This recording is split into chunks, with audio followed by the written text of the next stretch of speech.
Hi, I'm Annie Botticelli, and this is the Storyteller Forecast for Scorpio for February 2016. Check out my website, anniehelpsyou.com, to see more about my astrology blog and my upcoming astrology apprenticeship program. I also have blogs on other topics that you may enjoy. So what is going on in February? I am calling February a month for action, but there's a lot of things to know about these actions that you're going to be taking. The first thing to know is that if we were to just look at the month of February and the transits that are occurring, the shadow periods that are occurring, it might not superficially seem like a good time to make decisions. And that is because the first half of the month up until February 15th is still covered in Mercury retrograde post-shadow period. So Mercury, the planet that rules communication, transportation, expression, is still not having its full steam. Okay, so with every day that we get towards February 15th, the awkwardness of that gets straightened out more. Not generally the best time to make decisions because so many of the decisions and implementation of decisions we make involve communication and transportation and expression. That's why historically we might say, wait till it gets closer to February 15th, right? But then on February 18th, the Mars retrograde shadow period starts. And Mars rules your get up and go, your momentum, your drive, your passion, your assertive energy, that male part of everyone, you know, that energy that makes you want to do something and accomplish something. Mars goes retrograde for the first time in a little over 2 years on April 17th. From April 17th through June 29th, Mars will be retrograde, but the entire transit, the influence of Mars retrograde, lasts 6 months. So it doesn't happen as often as the other retrogrades like Mercury and Venus, but when it does happen, it happens for longer. So from the end of February through the end of August, we will essentially be covered in Mars retrograde. And I do intend at some point to make a Mars retrograde video about this. So if you're checking now and it's not there yet, then check back. It might not be until the end of February that I have that out. But in any case, this is a time where people who are very driven, so if you're a Scorpio who is very driven, you might feel less driven. I have Aries rising, so I'm very much Scorpio energy, and Aries energy are the most ruled by Mars because Mars rules Aries and Mars is a co-ruler with Pluto. The energy is similar to Scorpio. So you and the Aries energies might feel this slowdown as a welcome slowdown, as a welcome break. I know when Mars retrograde happens, I'm kind of relieved in a way because I get a break from myself. So you might find that over that 6-month period from the end of February through the end of August, you get a break from yourself, that just constant nonstop, that whatever it is you're trying to do, you might have energy and focus to focus on things that are different than what you usually do. And it might feel like a vacation, and it might feel really cool, and it might make you more well-rounded, and it might enhance your experience. So I think overall the transit that will be coming is good, but why February is important is because it's a time where you can get some stuff done before the eclipses, which happen in March, and before this very long slowdown. So you see, I was originally saying you might not think from the transits that February would be a great time for action, but it turns out when you compare it to everything else that's going on, it actually is a fantastic time for taking action. Another reason why February is a good time to take action, and also you'll probably have plenty of opportunities to take action on. They might be your own agenda, but there'll be things that are coming in that you can do something with. And this is going to come, much of it's going to come through a bunch of 60-degree angles. We've got beautiful aspects on February 3rd, February 8th, February 9th, February 10th, February 13th. 3, 8, 9, 10, 13 have these beautiful 60-degree angles. These are harmonious angles, but they're ones that require action. So if we were talking about a 120-degree angle, which we're not, those are the kind of things that bring in sweet things without you having to do all that much. But the 60-degree angle might bring in sweet things, but to fully receive the alchemy of them, you have to do something with them. So that is a huge set of opportunities. That will encompass a huge set of opportunities from these 60-degree angles. And I wouldn't want you to not do things because you think Mercury isn't quite up to steam, Mars is going to be starting to slow down.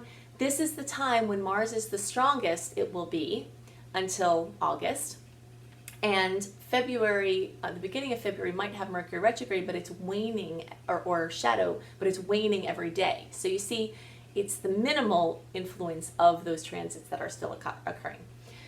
In March, we will have the eclipses. Solar eclipse, March 8th, 18 degrees of Pisces, bringing in massive new opportunities. I'll talk about that more in March report.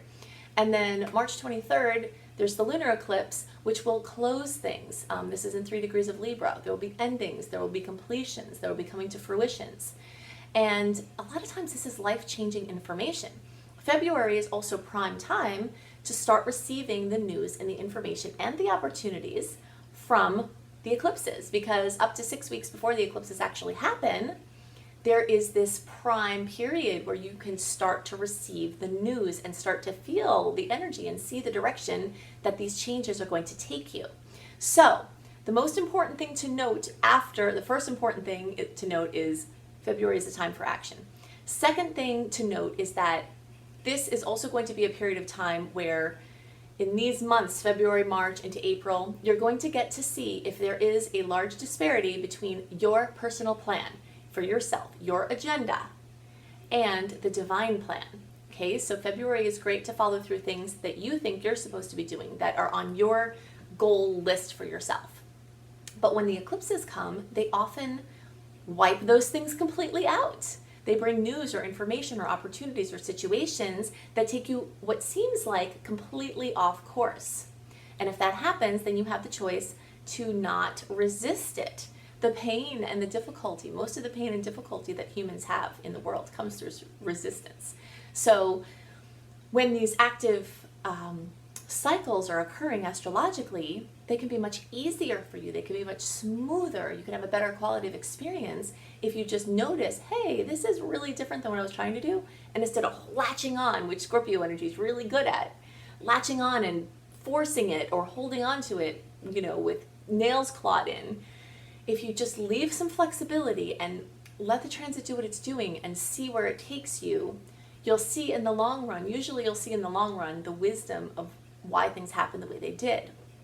Sometimes you're moving along a track and it's very obvious and this has been your plan, and then the eclipses take you in a completely different direction, but then you start to see, wow, I'm actually getting closer to what I was trying to get on that path because of this path, even though it was drastically different. Also, some of you will experience news that is not good from the eclipses. Some of it may be wonderful, some of it may not be wonderful. But what is very important to know, regardless, is that something is required of you, something is expected of you, something is wanting to come out of you into the world. And sometimes it takes a dramatic or difficult occurrence or pressure being applied to you in order to bring your shine, like the diamonds. The process that diamonds go through to be so shiny and pretty is quite heavy, and there's a lot of pressure that's involved in making a diamond. And we are each diamonds that are supposed to be shining our light into the world. And so these astrological transits are like pressure points that buff, form, shine our light out into the world. So if you're finding that some difficult things are coming in, then just have that little voice in the back of your mind say, something great wants to come out of you from this. Let it be that way. What do you have to do to make these things be positive? So you're going to have plenty of opportunities come in. You're going to have plenty of things to make decisions about. You're going to have plenty of chance to push your agenda. You'll see if the universe supports your agenda, because some of your actions will just carry very far because they'll be in sync with the eclipse trajectory. Some of you might get completely taken off track, but try to trust it and try to not resist. Some other things specific for Scorpio, we've got the new moon, and for early degree Scorpios, those are the first 10 degrees or the first 10 days of the sign. So around the 22nd or 3rd, it's basically the first 10 degrees. So you can figure this out if you just look up online, what are the dates that Scorpio is intact from? So it could be like the 23rd of October, the 22nd of October.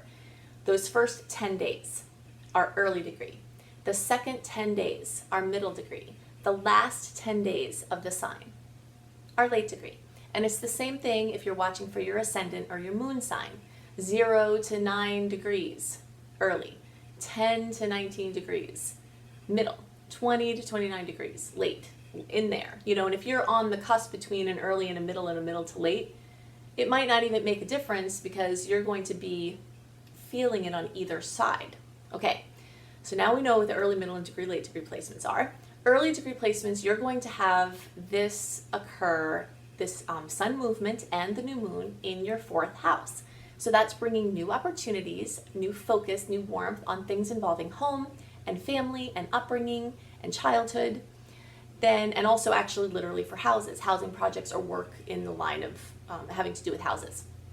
The rest of you middle and your late degree placements will have the sun's transit and the new moon in the 3rd house. And this has to do with transportation, communication, all the things that Mercury has to do with that we referred to earlier. Something new involving how you communicate into the world, something new involving how you transport yourself, new devices, things like that. And February is actually a great time to get devices because Mars retrograde doesn't support getting machinery, similar to how Mercury retrograde. So if you've been planning on getting something new that is machine-like, then February will be a good opportunity for you to do that. Okay, so the full moon, pretty much for all of you, is going to be strong in the 10th house.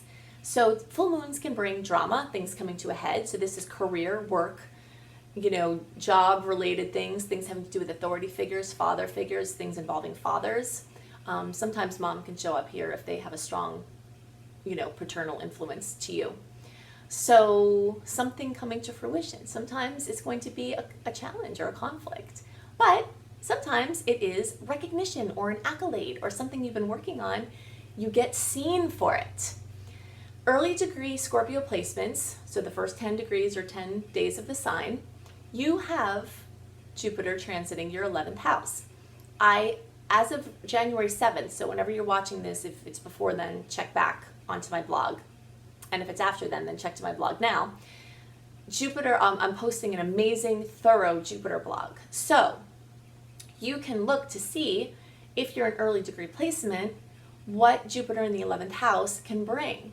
And then if you have Jupiter in the 10th house, which is the middle and late degree placements, then you want to read Jupiter in the 10th house.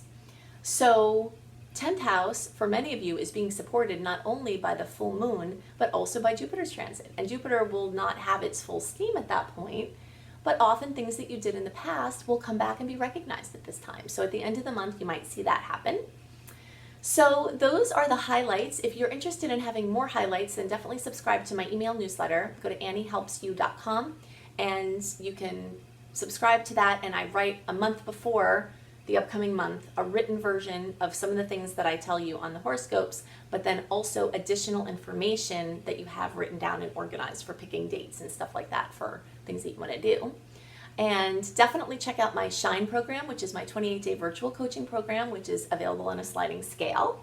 And it's intended to be that action of making your diamond shine into the world. I'm very familiar with the things, the trouble that people have in shining their light into the world.